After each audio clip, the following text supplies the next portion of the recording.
네, 안녕하세요. 오토플레이입니다. 저는 지금 기아 스포티지 LPG 모델을 시승하고 있습니다.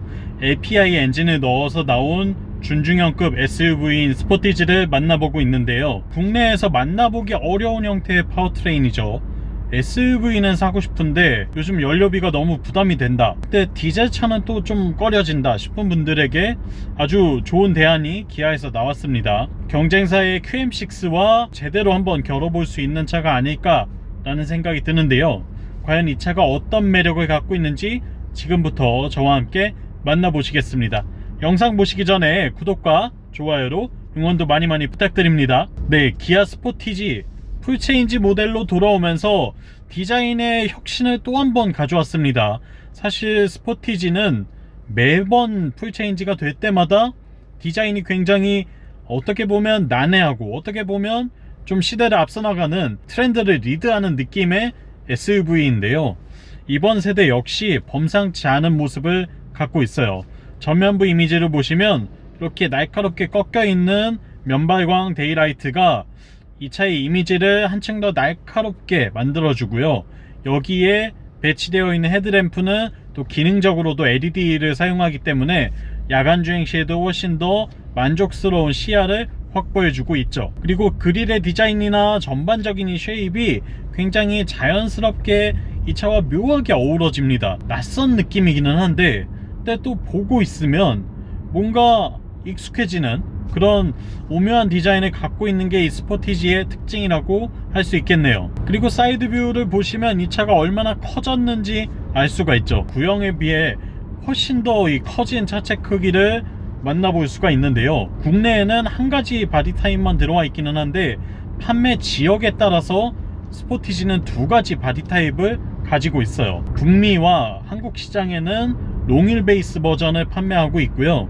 그리고 유럽 시장에는 숏휠 베이스 버전, 숏바디 버전을 판매하고 있습니다. 그만큼 한국 소비자들은 좀 더 실내 공간이 넓은 차를 원하기 때문에 이러한 니즈에 맞춰서 스포티지도 한층 더 체급을 키우고 나왔죠. 또한 형벌인 소렌토 역시 체급을 더 키우고 있기 때문에 전반적으로 모든 차들이 조금씩 더 커지고 있다 라고 생각을 하시면 될 것 같아요. 덕분에 소비자 입장에서는 이 차는 이제 온전히 패밀리카로 쓰기에도 전혀 무리가 없을 정도로 완벽하게 넓어진 실내 공간을 누릴 수 있다는 게 장점이 되고 있습니다. 차가 좀 더 길고 늘씬해진 모습을 확인할 수가 있죠. 그리고 후면부 디자인은 전면부에서 굉장히 날카로웠던 강한 인상과는 달리 뒤에는 약간 온순해진 느낌이 들어요. 테일램프가 굉장히 심플하게 적용이 되면서 차체 디자인이 후면부를 보고 있으면 왠지 순둥순둥한 그런 SUV의 인상을 표현하고 있다는 느낌이 드는데요. 구형에 비해서 확실히 세련된 느낌이 드는 건 사실입니다. 디자인 호불호야 갈리겠지만 이 차를 보고 있으면 아, 저거 신형이구나 라는 걸 누구라도 느낄 수 있도록 만들어져 있다는 게 특징이라고 할 수 있겠네요. 그리고 트렁크 공간을 열어보면 이 차는 API 모델이죠. LPG 연료를 사용하고 있기 때문에 트렁크 하단에 이 도넛형 연료 탱크가 들어있어요. 때문에 전체적인 적재 용량, 부피 자체는 좀 줄어들었지만 그게 엄청나게 큰 손해까지는 아닌 것 같습니다. 실제로 확인을 해보니까 손가락 2마디 정도가 높아지기는 했는데 이게 뭐 엄청나게 적재 공간을 손해볼 수준까지는 아니더라고요. 그래서 아이가 있는 가정에서 뭐 유모차나 카시트를 싣기에 크게 무리가 되지는 않겠다라는 생각이 들었고요. 그리고 도어를 열고 실내로 들어와 보시면 새로워진 스포티지의 인테리어를 그대로 만나볼 수 있는데요. LPG 모델이라고 해서 별도의 차이를 두진 않았습니다. 더군다나 이 차는 지금 시트 컬러랑 이런 내장재 색상이 굉장히 화사한 톤을 보여주고 있죠. 진한 블루톤으로 스티어링 휠과 이 대시보드를 마감을 하고 있고, 시트는 베이지 톤의 컬러를 쓰고 있어요. 밝고 화사한 인테리어가 펼쳐지기 때문에 이 점도 이 차의 큰 매력 포인트가 되는 것 같아요. 저는 스포티지 구입하시는 분이라면 인테리어 조합을 꼭 추천하고 싶습니다. 상당히 인상적이고 예쁘네요. 그리고 실내 공간 자체도 아주 넓게 펼쳐져 있을 뿐만 아니라 이 구성도 굉장히 최신 트렌드를 잘 따르고 있는 모습을 확인할 수가 있습니다. 일단 12.3인치의 인포테인먼트 시스템이 적용이 되어 있고요. 그리고 12.3인치의 디지털 클러스터도 만나볼 수가 있어요. 공조장치와 또 인포테인먼트를 통합형으로 조작할 수 있는 터치 패널을 장착을 하고 있고요. 다만 이게 보기에 예쁘고 뭔가 세련된 느낌은 주는데 조작할 때마다 이 시선을 좀 빼앗겨야 돼서 이 부분은 굉장히 아쉬운 점이에요. 이거는 분명히 기아가 좀 개선을 해줬으면 좋겠다고 제가 계속 말씀을 드리고 있죠. 그 외에도 시프트 바이 와이어를 활용한 변속 다이얼이 배치되어 있고 뭐 열선 통풍 시트나 열선 스티어링 휠과 같은 편의 사양도 모두 다 고르게 갖추고 있는 모습을 볼 수가 있어요. 또한 이 어라운드 뷰 시스템도 지금 확인하실 수가 있죠. 주행 중에도 이렇게 선명하게 주변 상황을 확인할 수 있고 주행 모드도 에코, 컴포트, 스포츠 그리고 스마트 모드까지 원하는 대로 조절을 할 수 있게 되어 있고 오토홀드 기능도 물론 갖추고 있습니다. 그리고 이 반자율 주행 기능도 활성화 시킬 수가 있죠. 보시는 것처럼 차선을 따라 물고 나아가면서 스티어링의 조작도 굉장히 부드럽게 하는 모습을 확인을 할 수가 있네요. 이러한 옵션들을 LPG 모델에서도 동일하게 누릴 수 있다는 거, 이건 정말 큰 장점이 되는 것 같아요. 과거의 LPG 차라고 한다면 뭔가 옵션이 좀 빠져있고 손해보는 게 있어야 되고 어쩔 수 없이 사야 되는 차? 이런 느낌이 강했는데 이제는 LPG 차라고 해서 뭔가 옵션이나 어떤 사양에서 부족함은 전혀 느껴지지 않는다는 거, 이건 큰 장점이 될 것 같네요. 그리고 2열 공간에도 편의 사양을 정말 많이 갖추고 있습니다. 일단은 에어벤트 물론 있고요, 열선 시트도 있고 암레스트와 컵홀도 있고요, 그리고 워크인 스위치도 마련되어 있고 USB 충전 단자까지 갖추고 있습니다. 때문에 이 차를 패밀리카로 쓴다고 해도 전혀 아쉬움이 없어요. 사실 성인이 탑승하더라도 부족하지 않은 그런 공간을 보여주고 있거든요. 그렇기 때문에 저는 이 차는 약 20, 30대의 싱글족들이 구입을 하더라도 결혼하고 아이를 낳고 나서 자녀를 함께 태우는 패밀리카로까지 쓸 수 있는 그런 차라고 말씀드리고 싶어요. 그리고 실내가 꽤나 정숙합니다. 방음 대책을 잘 세워둔 것 같아요. 전면에는 물론 이제 이중접합 차음 유리를 쓰고 있고요. 그리고 측면까지는 쓰지 않았는데도 불구하고 실내가 굉장히 정숙하다는 느낌을 받을 수가 있어요. 그리고 2열 공간은 시트 리클라이닝이 되기 때문에 그 점에서도 이 탑승자에게 편의성을 제공할 수 있다는 거, 이거는 큰 매력이 될 것 같네요. 그리고 옵션으로 파노라마 선루프를 적용을 할 수가 있는데요, 개인적으로는 꼭 추가하시라고 말씀드리고 싶습니다. 시야가 정말 탁 트여 있고요, 확실히 개방감에서 차이가 있고 채광이 잘 된다는 거. 물론 이걸 열어놓고 다닐 일이 그렇게 많지는 않지만 그래도 내가 몇 년 동안 타고 다닌 차라고 한다면 좀 더 겉에서 봤을 때도 예쁘게 보이고 실내에서도 화사한 공간을 누릴 수 있게 해주는 장치라는 점을 따져봤을 때에는 분명히 가치는 있는 것 같아요. 스포티지 LPG 퍼포먼스에 대해서도 물론 이야기해봐야 되겠죠. 스포티지 LPG는 2000cc급 LPG 자연흡기 직분사 엔진을 쓰고 있습니다. LPI 엔진을 적용을 했는데요, 최고 출력 146마력, 최대 토크 19.8kg 포스미터의 힘을 내고 있죠. 제로백은 한 11초대 정도가 나오는 것 같아요.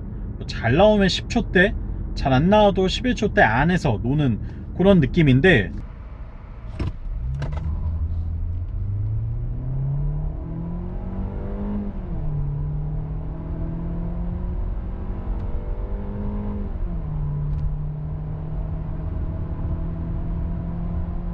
일단은 출력이 많이 부족하지 않냐 라고 걱정하실 수 있어요. 그 부분이 가장 중요하고 가장 궁금하실 텐데, 결론부터 말씀을 드리자면 일단 수치상으로는 출력이 높지 않은 게 사실이에요. 디젤 모델이나 가솔린 터보나 하이브리드에 비해서도 현저히 낮은 출력을 보여주고 있기는 하죠. 하지만 이 차를 몰고 다니는 일상적인 상황에서 내가 필요한 만큼의 가속력이 안 나오냐, 그건 또 아니거든요. 실제로 타보니까 이 정도면 꽤 잘 나가는데, 이 정도면 괜찮은데? 라는 생각이 들었어요. 사실 제가 출력이 높은 차를 안 타본 것도 아니고, 제가 타고 다닌 차들이 제로백 5초가 나오는 애도 있고 6초대도 있고 7초대도 있었는데, 그런 차들을 타고 다니는 저의 입장에서도 일상용으로 타는 차인데 이 정도면 충분하지 않나? 라는 생각이 들었거든요. 물론 이제 주행시에 급격히 가속을 하려고 할 때 이 엔진 소리에 비해서는 가속력이 빠르게 붙지 않는다는 건 분명한 사실입니다. 하지만 우리가 일상적으로 이 차를 타고 다니는 데 있어서 그만큼의 가속력을 필요로 하는 상황이 과연 정말로 있는가 따져봤을 때에는 딱히 그렇진 않은 것 같아요. 그래서 만약에 이 차를 제가 데일리카로 탄다고 했을 때 불편한가? 라고 물어본다면 대답은 그렇지 않습니다 입니다. 어차피 일상용으로 뭐 출퇴근을 한다거나 업무용으로 탄다거나 이렇게 좀 시내 주행이 많고 국도나 고속도로를 간혹 타는 환경에서 라고 한다면 이 차를 타고 레이싱을 하거나 뭔가 즐거움을 얻고자 하는 건 아니기 때문에 그런 점에서 봤을 때에는 출력이 부족하지 않다는 거 말씀드리고 싶고요. 이게 좀 의심되는 분들은 시승해보시면 답이 나오실 것 같아요. 물론 내가 이렇게 가속 페달에 힘을 줬을 때 이 정도의 엔진 소리에 비해서 뭔가 그만큼의 가속력도 나와야 하는 거 아니냐 라고 하시는 분들에게는 그거는 여러분들이 찾는 차는 아닙니다 라고 말씀드릴 수 있겠지만, 대부분의 오너들에게는 스포티지 LPI를 타면서 힘이 부족할 만큼 밟고 다니시나요? 라고 물어보고 싶어요. 그렇기 때문에 꽤 괜찮았고 엔진의 반응성이 오히려 의외로 괜찮아요. 리스폰스가 빠르고 그리고 RPM이 즉각적으로 올라가 주기 때문에 의외로 약간의 토크감을 느낄 수 있고요. 그리고 변속기의 반응도 꽤나 괜찮습니다. 제 예상과 달리 변속기가 꽤나 기민하게 작동하는 모습을 확인을 할 수가 있었어요. 6단 자동 변속기인데도 불구하고 주행을 하는 데 있어서 불편하다고 느껴지는 점은 없더라고요. 그리고 서스펜션 세팅 같은 경우에는 공기압 특성을 굉장히 많이 타는 것 같아요. 처음에 이 차를 받았을 때 공기압이 42psi 정도 들어가 있었거든요. 그래서 이 저속에서 방지턱을 넘는다거나 요 차를 지날 때 굉장히 딱딱하게 굳어있는 단단한 느낌을 받아서 이 서스 너무 딱딱한데 라고 생각했는데, 공기압을 규정에서 한 10% 내외로 좀 바꾸고 나니까 지금 39psi 정도 넣어놨거든요. 이 차가 규정값은 35입니다.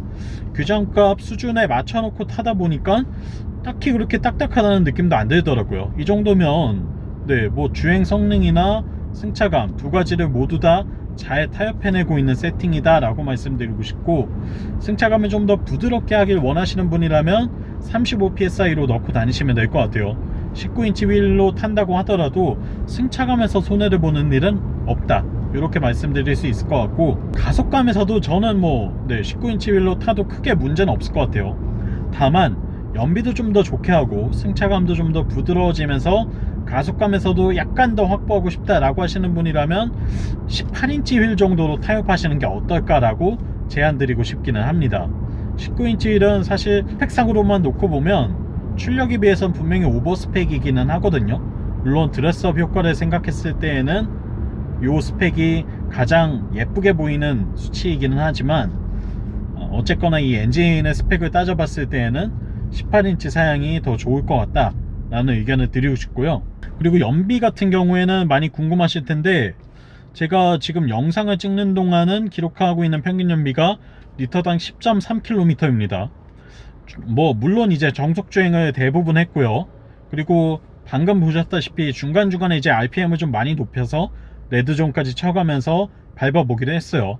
물론 짧은 코스지만 그렇게 좀 조합을 잘 했을 때에 기록하고 있는 평균 연비는 10.2km였고요. 시내에서 타고 다니실 때에는 한 8km대 정도 나온다고 보시면 될 것 같아요. 그리고 정말 안 좋은 상황에서는 6km대까지 기록을 할 수는 있지만 보통은 8점 몇 요 정도 생각하시면 될 것 같고, 고속도로에서 정속주행만 하신다면 한 11km 정도 내외를 기록한다는 거, 사실 이 정도 연비면 정말 경제성이 뛰어난 거죠. LPG 연료값이 지금 1,000원, 1,100원 요 정도 하기 때문에 연료값을 생각을 한다면 연비를 따져보더라도 휘발유차의 거의 절반 수준에 해당하는 한 60-70% 정도 될 것 같아요. 그 정도로 연료비를 절감할 수 있기 때문에 1년에 100만원 쓰는 분이라고 한다면 1년에 한 60만원만 쓰면 될 거고, 1년에 1000만원 쓰는 분이라고 한다면 한 600만원만 쓰면 되겠죠. 이건 주행거리가 많아질수록 격차가 크게 벌어지기 때문에 내 주행거리가 어느 정도 되는지를 한번 계산해 보실 필요는 있을 것 같습니다. 다만 연료비가 많이 부담되는 분이라고 한다면 스포티지 LPG가 굉장히 좋은 선택이 될 것 같아요. 좀 더 경제적으로 합리적으로 연료비를 절감하면서 타는데 디자인이나 공간이나 옵션은 그대로 누릴 수 있다는 건 정말 큰 장점이 되죠. 최신의 기술과 안전장비, 그리고 최신의 주행보조 시스템까지 모두 다 누릴 수 있는데, 손을 해봐야 하는 건 출력 딱 한 가지입니다. 근데 사실 어떻게 보면 패밀리 SUV로 쓸만한 이런 차를 타시면서 그렇게까지 밟으실 건가 라는 걸 생각해 봤을 때에는 오히려 저는 이 정도의 출력이 적당한 거 아닌가 라는 생각이 들기도 해요. 그리고 고속 주행이 안 되는 건 또 아니더라고요. 고속에서 뭐 한 150 이상 160 이 정도의 속도까지는 충분히 어렵지 않게 붙이는 모습을 볼 수가 있었고요. 물론 그렇게 달릴 일은 거의 없지만 원한다면 그 정도의 속도까지도 낼 수는 있다는 거, 정말 비상시에는 이렇게 빠른 속도로 주행을 할 수는 있다는 거 참고하시면 좋을 것 같아요. 그리고 승차감도 뭐 공기압 낮추니까 꽤 괜찮았고, 브레이크 성능도 나쁘지 않습니다. 이 정도의 차를 타고 다니는 데 있어서는 크게 문제되지는 않고요. 다만 이 차를 타고 뭐 와인딩을 한다거나 이런다고 했을 때에는 약간 뒤뚱거리고 주행 안전장치가 빠르게 개입하는 모습을 볼 수는 있었어요.